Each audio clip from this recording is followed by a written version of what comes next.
People, I'm from Detroit. They always say, huh? Right? Detroit.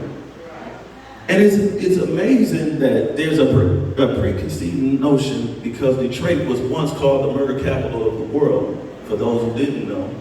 But it was once called the murder capital of the world, but now that has changed. But we still have that reputation. So when we go places, people look at us like, oh, you from Detroit. I know how you are. I know how you get down. And so I don't want you to relive your nightmares, and I don't want you to go back to being the old you know, the you that you used to be when you cussed everybody out. The you that you used to be when you was the first to the party and the last to leave. The you that went to the club and got all the telephone numbers of all the ladies. The you that hung out at all hours of the night trying to be something that you weren't. I'm not talking about you going back to that. I'm not talking about you going back to a time before you got your education, and before you got sophisticated, and before you got a house. I'm not talking about that. What I'm really trying to deal with here, and what God is trying to deal with, is your foundation is your foundation. You can never shortchange what you picked up along the way. See, God uses every bit of your experience to bring you to this point in your life. And now you have to use every bit of experience to edify the church. So, bear with me.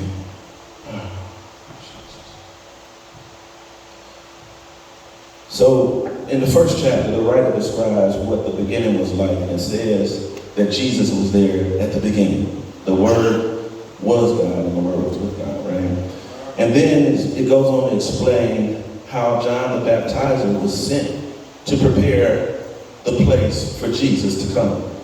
And it also talks about how people wanted to make John that Messiah. They asked him, was he the Messiah? He said, no, there comes another after me whose shoes I am not fit to tie.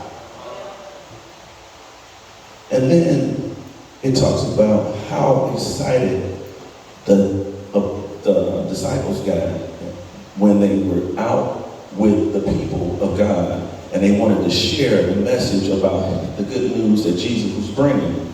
And so when they got to that point, it was all about who he was and where he was from. That's the question that Nathaniel raised. So my question to you today is, where did you come from? Where do you come from? And God took me in a different direction, because at first, this was all about how you figure out the way through life. Because life is hard enough. It comes with no instructions. You got to use this Bible to your advantage, because there are things that come up in your life that get so difficult at times that you don't even know how to handle them. You got to ask somebody else to help you.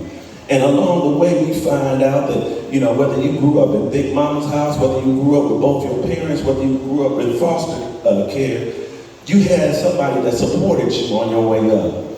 And when we grew up, we wanted to be the best at what we could be. So if it was athletics, if it was arts or something like that, if we knew if we were the best, we could get out of our condition that we were in.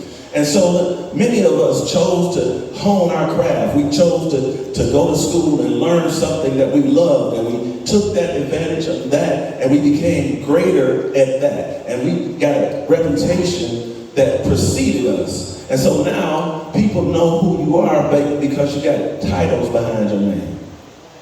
People see you got a JD, or you got a BS degree, or you got an MA or whatever, and they make these other notions about you. But what happens when they tell them, I'm from Detroit and I was educated in the public school system?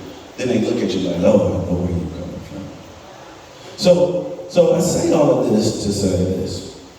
We as people have to find out that God is delivering us from our current situation and putting us in a position to succeed.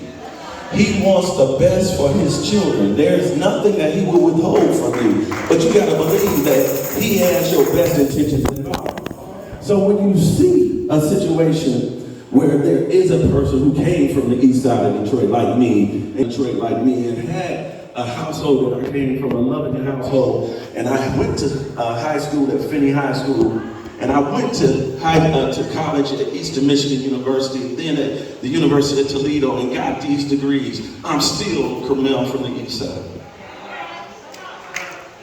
And that's not to say in a negative connotation, but that's to say that's where I originated, that's where I grew up.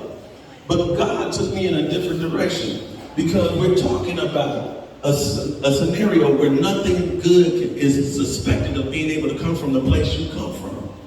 And so he took me back to Townsend Street.